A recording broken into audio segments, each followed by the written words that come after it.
This is the story of God from the people of God. When the Sabbath was over, Mary Magdalene and Mary, the mother of James and Salome, bought spices. And very early on the first day of the week, when the sun had risen over the tomb, they were saying to one another, "Who will roll away the stone from the entrance of the tomb?" And in looking up, they had saw that the stone had already been rolled back. It was big, really, really big. Seriously, it was huge! And entering the tomb, they saw a young man sitting on the right side, dressed in a white robe. Do not be alarmed. You seek Jesus of Nazareth, who was crucified. he is risen. But go! Go! Go and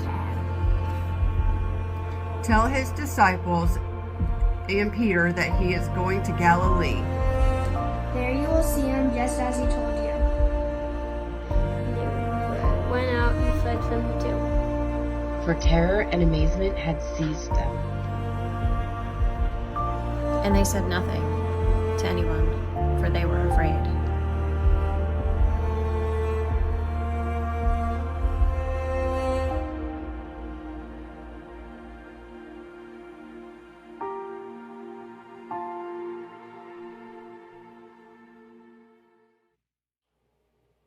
I want to start out sharing a quotation, a kind of quotation that I wouldn't normally share on an Easter Sunday message.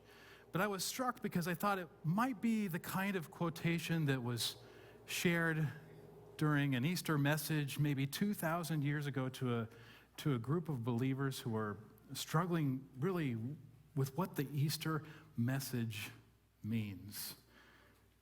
I've spent my life running away from the things that I don't want to face.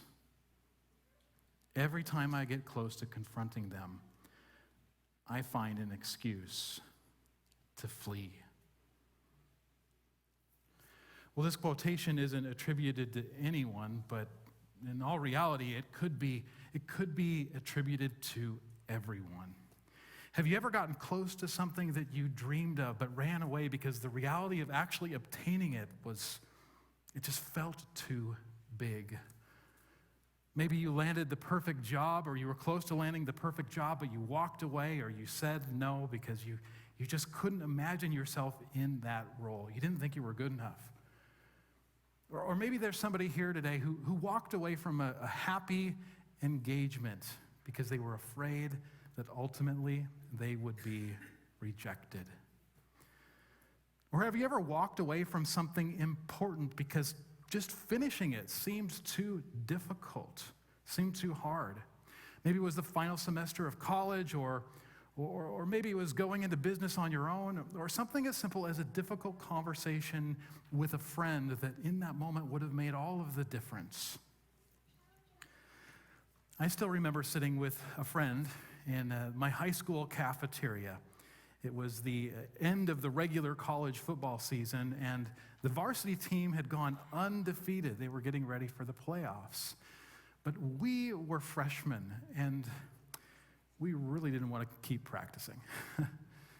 So we sat there pondering, do we have to go to practice now that they're doing the playoff practice thing? On the one hand, if we didn't show up, that might be our very last time playing football all together.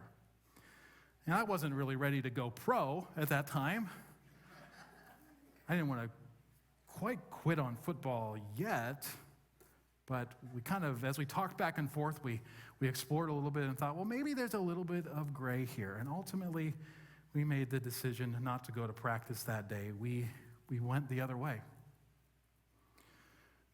Sometimes the best thing that we can do in life is to go the other way. At the same time, sometimes the best things in life can be found when we press through to the other side. So how do we keep grinding? How do we keep fighting? How do we keep trusting? How do we keep going when there seems to be so many barriers, or it's so easy to turn and walk the other way? I've spent my life running away from things I don't want to face. Every time I get close to confronting them, I find an excuse to flee. Well, over the past few months, we have been spending time in the Gospel of Mark. And the Gospel of Mark just happens to be one of my favorite Gospels. It also happens to be one of the strangest Gospels. And there's a variety of reasons for that. In Mark's Gospel, the disciples, frankly, they are rather disappointing throughout the entire book. More disappointing than the rest of the Gospels, as hard as that might be to believe. And Jesus is even a little more surprising in the Gospel of Mark than some of the other things. And the ending of Mark is, well, we're going to get to that in just a second. But one of the maybe most surprising things or most interesting things about the book of Mark is the writer himself. Now, Mark wasn't one of the leaders of the early church, but chances are he was involved in the early church movement, the early Jesus movement, almost from the get-go. The Bible teaches that Mark lived in Jerusalem during the church's earliest days. He had a mother whose name was Mary, who hosted prayer meetings in her home. And if you haven't caught on, Mary is kind of a popular name for moms in the Bible. I'm a little suspicious, actually. I wonder if Jesus had a certain test to give people. Can you memorize scripture? Got it, okay. Can you catch fish? All right, you're good. But what's your mom's name? Mary? Good. Come on aboard. Well, this young man, Mark, it turns out he traveled the world with some of the most prominent names to share about the story of Jesus. The Apostle Paul was one of those. He teamed up with Peter later on in life. And some people speculate that a young Mark, a very young man, was even in the garden when Jesus was taken away. Some look at what he wrote and think that this was Mark writing about himself here. There's nothing really abnormal about Mark's story except for this. Mark had a tendency to run away. Now, church history is riddled with splits. Splits over the carpet color, and sometimes splits over things that are more complicated than that. Relationship issues, conflict about questions that are important but hard to come to agreement on. Did you know that one of the first ever splits recorded in church history comes from Mark? Well, not comes from Mark, it's because of Mark. That's right. The famous Apostle Paul and his faithful supporting partner Barnabas split because Mark went on the mission with them. He got scared, he went away, and he decided, no, I want to come back. And Barnabas and Paul had a disagreement over whether they were going to accept him back into the mission. And they split. They split because of Mark. And it looks like it's not the first time either. If it's true that Mark is pointing to himself as the mysterious man who ran away when Jesus was taken in the garden, then there's a chance that he's admitting that he had a history of doing this kind of thing. But not everyone ran. Look with me at how Mark describes the very first scene after Jesus died. It was preparation day, that is the day before the Sabbath. So as evening approached, Joseph of Arimathea, a prominent member of the council who was himself waiting for the kingdom of God, went boldly to Pilate and asked for Jesus' body. Pilate was surprised to hear that he was already dead. Summoning the centurion, he asked him if Jesus had already died. When he learned that from the centurion that it was so, he gave the body to Joseph. So Joseph bought some linen cloth, took down the body, wrapped it in the linen, and placed it in a tomb cut out of rock. Then he rolled a stone against the entrance of the tomb. Mary Magdalene and Mary, the mother of Joseph, saw where he was laid. Now, without spending too much time on this, let's break the events around this mysterious member of the Jewish council down. First of all, Mark mentions this man that we have not heard of before in the book of Mark, Joseph of Arimathea, who dares to ask Pilate for the body of Jesus. Then Pilate marvels that Jesus already died and grants permission for him to take the body. Third, Jesus buys a linen shroud, wraps the body of Jesus in that shroud, brings him to a tomb, a cutout in the rock, probably a tomb that he owns, and seals him in the tomb with a giant stone. And then fourthly, we end up with the mention of two Marys, not the mother of Mark, probably, is seeing all of this. And that's our story. Now, on the surface, it may not be hard to see why doing something like this was such a brave act for Joseph of Arimathea, because of all of the hostility surrounding Jesus during that week. It would be a pretty bold thing to do, but there's actually something deeper going on here. For one, going to a Roman governor during this time and asking and making a request like that, that's a big deal, but it goes deeper yet. Joseph of Arimathea was part of the council that made the decision that they wanted Jesus executed and send him to Pilate to have that done. Now, we don't know whether Joseph of Arimathea was there in that moment, whether he was a dissenting voice, whether he had a change of heart afterwards. We don't know any of those details, but we do know he was part of that council. So doing this really put his neck out on the line. Everything was on the line for Joseph of Arimathea. But I have a question for you, just a kind of a curiosity. Why would Mark introduce this character that we have never heard of at the very last moment? Well, it turns out that Mark loves foils. Do you know what a foil is? Do you remember this from English class? Well, it's okay. If you can't come up with a definition of a foil, I'm going to give you a couple of examples, and it's going to be really clear. A foil is a character in a story that compares or contrasts to another character who's almost altogether different. And these foils are brought together to highlight some characteristic, some value, or some theme. Sometimes foils are enemies, like the moral, committed Batman against his greatest foe, who is not a supervillain with superpowers, but is somebody like him who is chaotic and chaos-loving, unpredictable, the Joker. Sometimes foils can be not enemies, but we'll use the term frenemies. Charles Dickens shines a light on the stinginess of Ebenezer Scrooge by pitting him against the generous and the warm Bob Cratchit. So sometimes foils can be frenemies. And then lastly, sometimes foils can be on the very same side. The cold and eccentric and brilliant Sherlock Holmes comes to life when he is compared to the warm and rather normal Dr. John Watson. Those are foils. And the last kind is probably the kind of foil that Mark had in mind when he tells the story of Joseph of Arimathea. Now, normally in the book of Mark likes to pit foils against the male disciples. But the male disciples, in the face of Jesus' death, they run. They've exited the scene. They're gone. So he brings in the women disciples here who were courageous enough to show up at Jesus' death. But their courage, it doesn't last. Let's see what Mark says.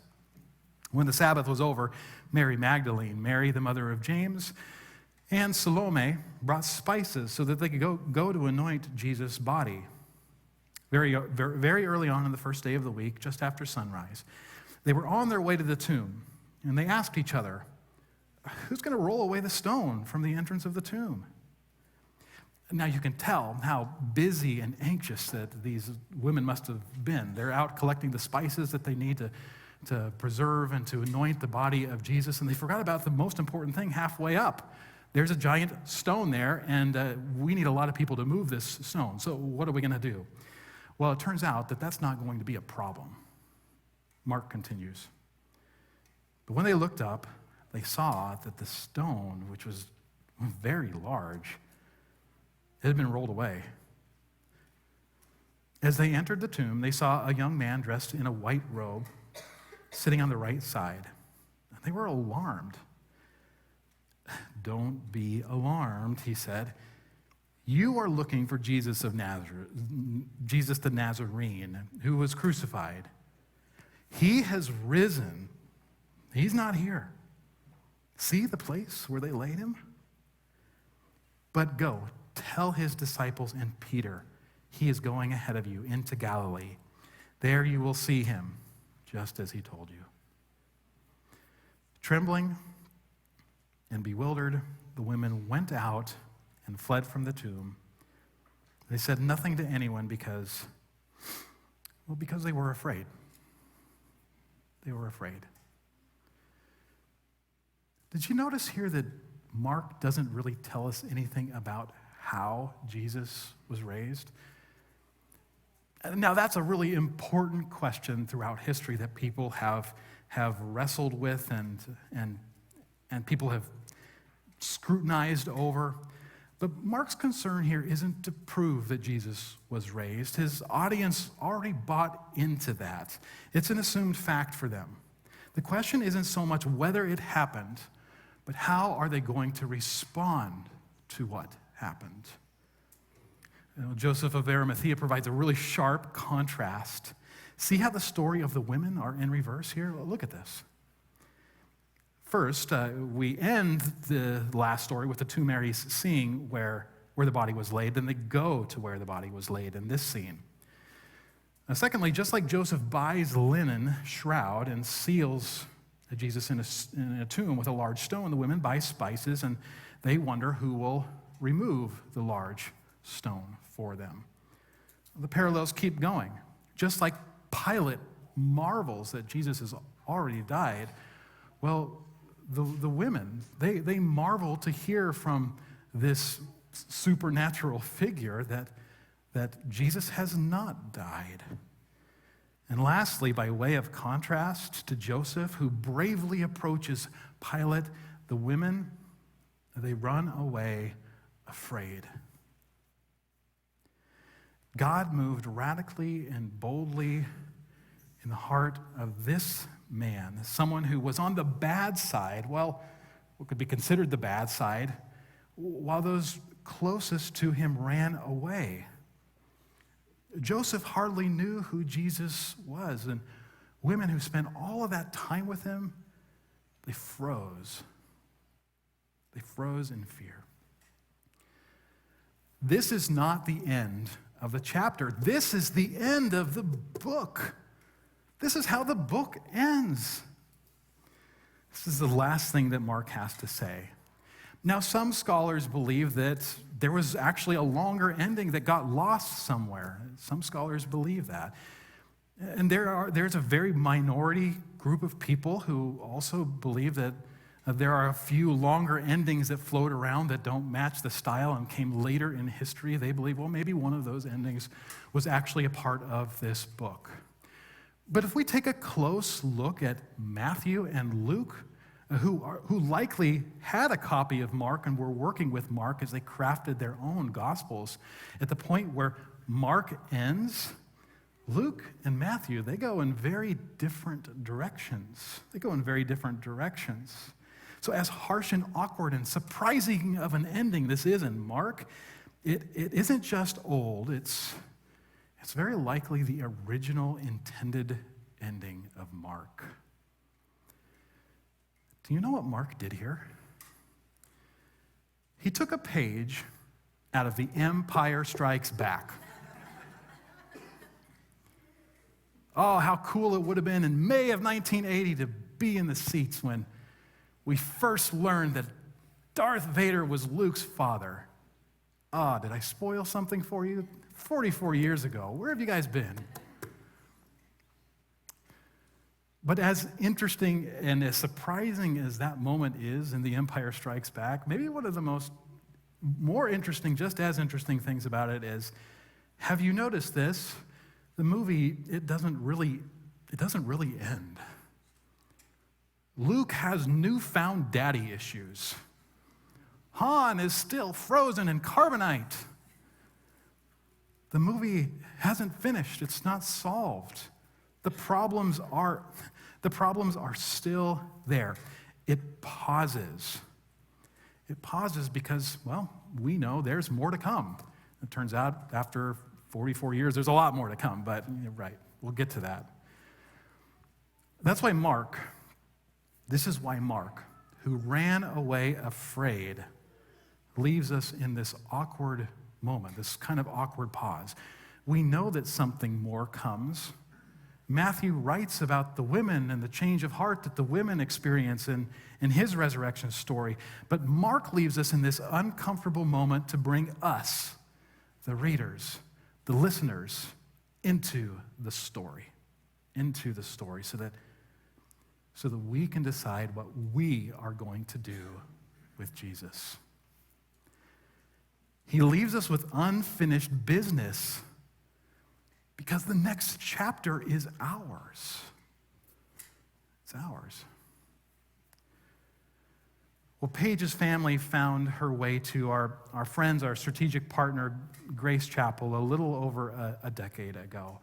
And during that time, her mom's cancer found its way back.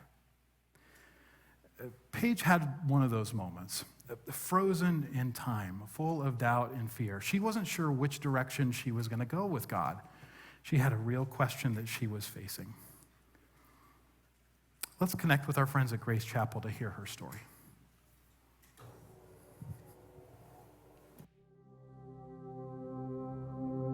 I'm Paige. My family's been going to Grace Chapel for about 13 years. We actually started going to the Wilmington campus right when it first opened. Me and my mom were driving on 93, and we saw the big sign like, "Church coming soon!" And we were actually looking for a new church at the time, so my mom joked that it was a literal sign from God. I grew up with both my parents, my mom and my dad, and my 2 younger sisters and an older brother.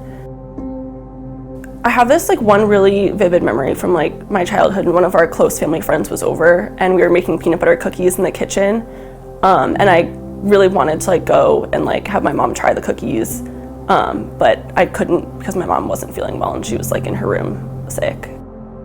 So my mom was first diagnosed with cancer when I was 4, or maybe 3.5. When she was diagnosed the 4th time, I think we all were, hopeful because we had favorable outcomes the other times, but it quickly, it was very apparent very quickly that this was different. I was a senior in high school when they kind of said that my mom would have about 3 months left to live. I think I definitely was scared, obviously, of the unknown of what would happen after, what would our family dynamic be like? What would that mean for a lot of things? Would I be able to continue on at school? Would I not be able to? What would life look like after that? But it was also just always in the back of your mind, always wondering, anytime the phone rang and it wasn't, it wasn't my mom's name coming up on the phone, it was someone else in my family, it always was here's the call, this is the time. And it just wasn't. So it was just always these spikes of anxiety and then kind of intense relief of okay, it's not today, it's not, this week. She didn't end up passing away until about halfway through my sophomore year of college, which was a blessing in that we didn't know, but it was a long time to live thinking, anytime I saw her, anytime we spoke on the phone, this could be the last time. My mom was the most faithful person I've ever known. She was so committed to raising up her kids, knowing Jesus, loving Jesus, going to church, having that be a big part of our lives.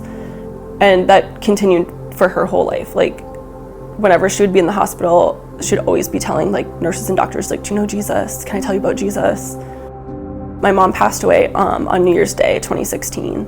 And so we were actually all home for Christmas break. And my brother had been with her that night. And so he was kind of the person with her when she passed. But I have this very vivid moment after my mom had passed, and it had been it was the first day that there was nobody staying in our house that night, and it was finally kind of quiet, and I was sitting on my bed and I was contemplating okay, do I go back to school in a few weeks? Do I not go back to school in a few weeks?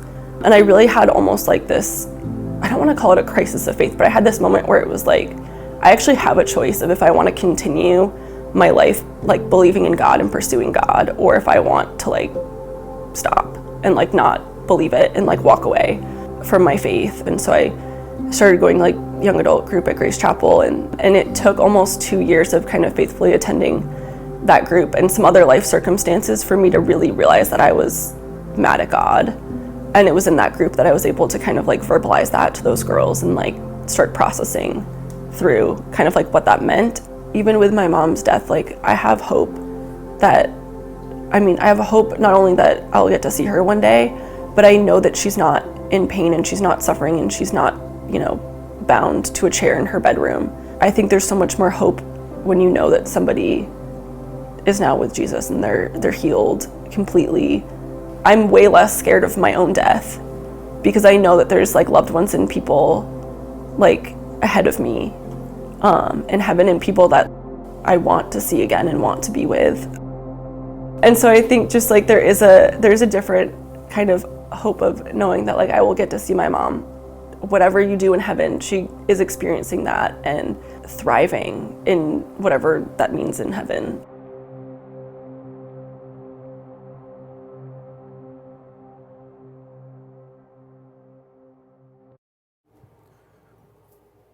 Well, Paige had a clear moment, a clear opportunity to stop and to make a decision whether she wanted to keep going forward with this God thing in the midst of a crisis.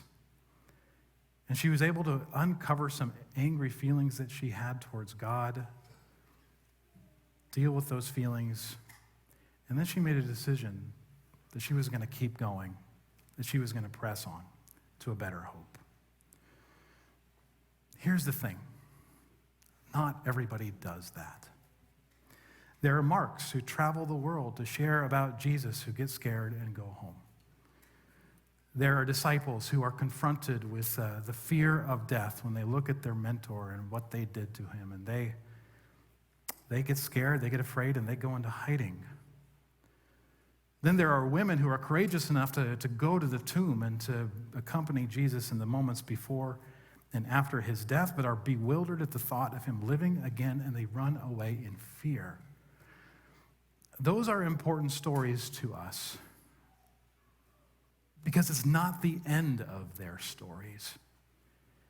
Fear may have paralyzed them in the moment, and fear may have sidelined them for a season, but there is a change. There is a turn of heart. And no matter how potent fear may be in our stories, it's not the end of our stories either. Fear will not have the final say when we take another step toward Jesus. Fear will not have the final say. Well, I would love to tell you that I ended up being a star football player in high school, and I had a really exciting, excellent college career after that. But the truth is, I really wasn't very good. Even still, after that day of skipping practice, something hit me in my heart, and I decided to go to my coach and tell him exactly what I did, and I found myself back on the practice field. That was a really hard thing to do. This guy was a stereotypical high school football coach. Square-jawed, barrel-chested, beady little eyes. It was the whole package. But for me, it was the right thing to do. And if I hadn't done that one really, really small thing, frankly, I don't know that I would even be here today. I don't know that I would have been much of anywhere hadn't I done that. If a step back onto the practice field can have such a positive chain reaction, how much more can a step towards the one who died and gave his life for you and for me be? What strength might there be on the other end of our insecurities? What determination might replace our fears of failure? And how might resilience help you to face the uncertainty, loss, and even the fear of death? All it takes is one step. All it takes is just one step. I know once we have taken a step the other way, it's hard to turn back. Once we have convinced ourselves of something, it's hard to open our minds to something new. It's hard to It's hard to admit that maybe we were wrong or be even open to the possibility of being wrong. Our self-perception is at stake. Sometimes even our identity is at stake in matters like that. But it's not the end of our stories. God has crafted a better conclusion, and by taking a step towards his risen Son, we can be a part of that. So will you continue to walk in fear, or will you decide to take a step towards life, joy, and peace in God? God has unfinished business. Maybe today, that unfinished business is with you.